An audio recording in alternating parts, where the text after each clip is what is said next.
Hello, this is Rick Harsh of Coronasamizdat Books, and I have to announce a special sale. Um, Sorry about the lighting. I'm not good at lighting. Oh, is that better? Yeah. Um, we have a slight and fortuitous problem. Our best selling book, which is America and the Cult of the Cactus Boots, a diagnostic by Philip Friedenberg, with drawings or visuals, it says here, visuals by Jeff Walton, um, is almost 3 years old. And we do something every year. May 17th is the birthday. We do something every year to celebrate the book. The first year, it had done so well, drawn such raves, and well, I'll show you one reason why. Aside from this is the Jeff Walton part, and then there's the amazing thing about these drawings. You know, you could just go through this book and do nothing but look at the drawings, um, and you will be happy that you spent your money on the book. But every drawing is a specific drawing meant to explicate something in the book. The Dick Cheney particle accelerator is also one of the is included in that. Look, there's the author Phil saying, "Hey Jeff," and there on the back, what he called the World Terrorist Network, which that includes the publisher, me, because part of the book originally Phil called the book or started the book as a book about waiting for a book, my book, The Manifest Destiny of Eddie Vegas, a book about a guy waiting for a book. That's how it all started. And it led to things like this, cows with their brains being sucked, or I don't know. But anyway, the point is, the book became a so I mean, I knew I didn't know Philip before he ordered my book, and we talked a couple times, and then he came up with the idea, and he often gives me credit for encouraging him, but I didn't really encourage him. I just had this funny and interesting and obviously intelligent person buying my book and saying crazy funny things, and with his partner Jeff, who also did, and he told me he was going to write the book, and I said, great, I'll publish it. Why wouldn't I? And as you can see, it can't well, it's monstrous good. I was going to say he created a monster, but no, it's monstrous good. Um, and I could go on and on about it, but what I want to say particularly, it's in the category of our 20-euro books. But last year, what we did in the first anniversary is we made a gold copy, and that had to be 25 euros because the gold was real gold that was part of the cover, and the paper that's used for the cover was gold. So the golden cactus was really a treat. It was a limited edition, though. 100 were sold.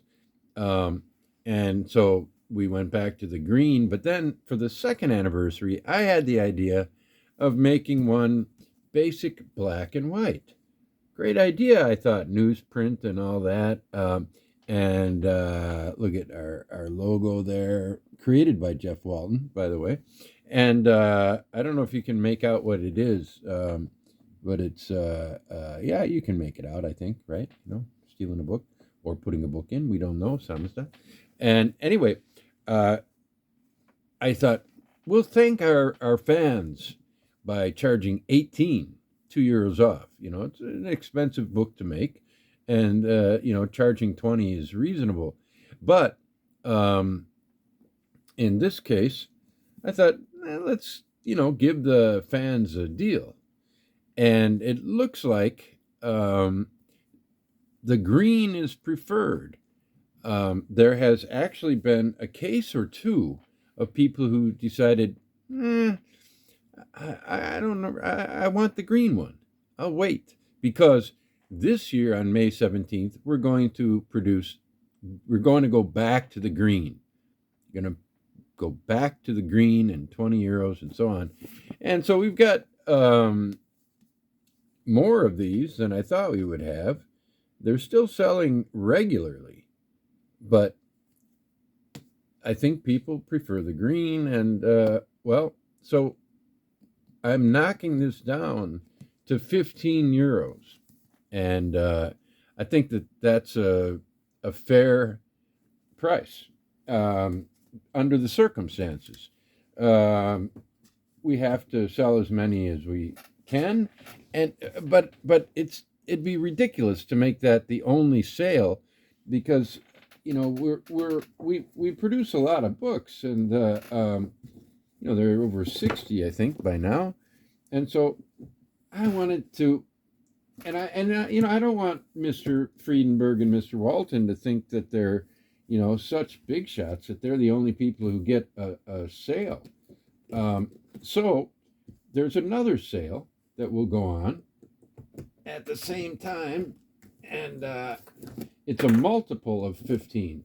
30 is what the deal is. For 30 euros, you get 4 10-euro Vardemans. What's a Vardeman? It's a novel by David Vardeman,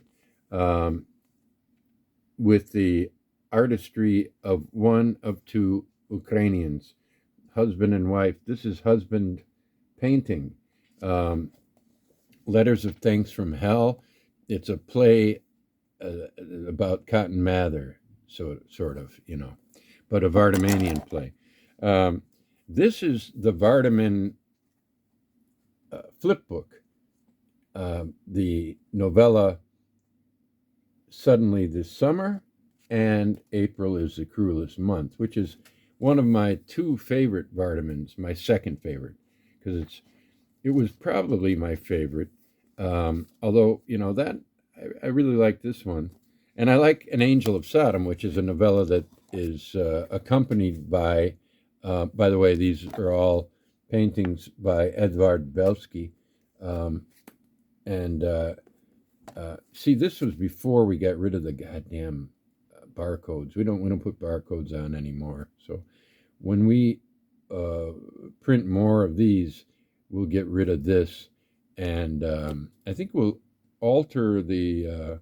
This was just a part of one of Belsky's paintings, and I think we could do better. This is the classic first one. We did this in gold. We actually have the gold Vardeman. So if you say, and I'll have the gold, I don't know how many we have left, but we have some gold copies of Angel of Sodom left. And I don't see any right near me, but, let's not jump to conclusions. I think we have some somewhere. Yeah. If you ask, I'll look. And then finally we have his latest, which is about a year old, Suggestion Diabolique, which includes my very favorite Vardeman novella, Easter. Vardeman specializes in the mundane absurd, I would call it today. I don't know what I call it other days, but the mundane absurd. And in Easter, my favorite story, you have a crude man on Easter going to a bar with his son. And I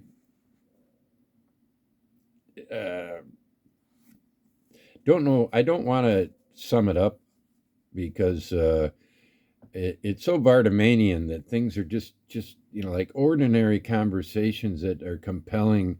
You can't keep your eyes off this asshole, and and then things progress, and I'd have to read it again to study how it goes with such force into another segment almost of the novel without actually, but seamlessly somehow. And another character is introduced, and it just becomes mayhem. It's a powerful story. Um, but I also was feeling with Hjornholm, I thought, my God, that is Vardaman at his best. Then Corn, so classic Vardaman, and then Easter, and it was, my God, Vardaman, this is just fantastic. And Salvation of the Fittest. I have to admit that I don't really even remember much about this because I was still reeling and enthralled and crawling around in circles over Easter.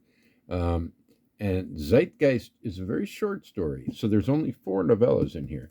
But anyway, if you want a Vardemanian deal, you can get all our Vardaman for 30 instead of 40.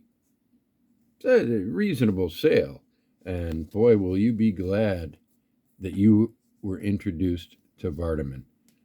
You know, from the story in here about the finger and the pig joint or pork joint, you know, and this is actually, you know, the funny thing is that Letters of Thanks from Hell, Vardaman had forgotten he'd written it, but I read it when it was in manuscript years ago, and it was very powerful, I thought.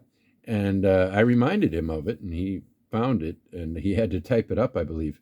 I read it in, you know, type script, and so he typed it up and polished it. Perhaps, I don't know if it needed polishing, but I really love what Zach Tanner did with the cover. You know, I mean, the others don't do as well with the full, and so, but he chose this one. This rabbit was made by oh my God, Edward Belsky's wife, who is Katya Berlina. And this is an actual, this is a rabbit made out of felt, I think, basically is what it is. Wool, felt. And she's got a thing about rabbits and the darkness that they represent. And then, of course, you know, again, there's this one. And on the back, we have words and this thing. And we were going to at first be an imprint of this press, but then the guy who ran the press died before we could officially become an imprint, even though we'd been publishing like an imprint for a while. And same with, well, this one actually doesn't even have a, well, I'll read you, you know, I like to do things a little bit different when I can. And one thing I like to mock tradition, you know, or play with tradition. And the blurb is one of my, you know, I think blurbs are nice on books sometimes, but, you know, you've got David Vardaman, and very few people know David Vardaman. And this guy, Michael Keene from Sheboygan Falls, Wisconsin, he's not a literary figure, but he's a literary man. He knows how to read, and he bought Vardaman and he loved it. And so he said, intimations of Beckett, we quoted him, you know, ellipses, intimations of Beckett, Ionesco, Sartre, Burroughs, and Kafka. These characters, Little Fur Baby, Poor Fat Jackie, Mr. Pighead Perlmutter, The Peroxide Bitches, ellipses, Michael Keene, Sheboygan Falls. So I, you know, give Michael Keene his due. He read this, was open to it, even though it's not known and not famous. And so there you go. So you get the 15 euro. It's going back up to 20 when it's green. So get it while it's white and black. And I don't know, maybe I'll show you one more. You know, sometimes I like showing this, sometimes I don't. But there's the Rick Harsh homunculus. It's a grotesque, and it makes of me a grotesque. But they made stickers, and not to give anything away, but there's a building in this town, a church, an old flagellant order church, on the corner of Giordano Bruno and Gregorchacheva. And there's a golden and a green sticker of the Rick Harsh homunculus, who's in the book, or, well, who is in the book. Yeah, it's not me. It's not me. I am in the book, though. Or am I? I don't know. Depends. You decide when you read it. And if you haven't read it, contact me, and I'll tell you more about why it's so great. We're very close to 1,000 sales now, which is amazing for a small press who mails books from Slovenia. That this is completely remarkable. Completely remarkable. That's an impossibility. That's a stupidity. Rick Harsh said that right here, right in front of you. But I do apologize. I'm sorry I said something so stupid. But I'll make up to you by allowing you to know Vardeman. And that is something. That is a treat. I got lucky with Philip Friedenberg. Who knew what genius was roused by the mere act of ordering my book? But I did know, and I am responsible for bringing you David Vardeman. I'm not responsible for the existence of Vardeman, but were it not for me, you would not know about David Vardeman. I am bragging for David. Take care, and if I go on a bit, I go on a bit. I wish you the best.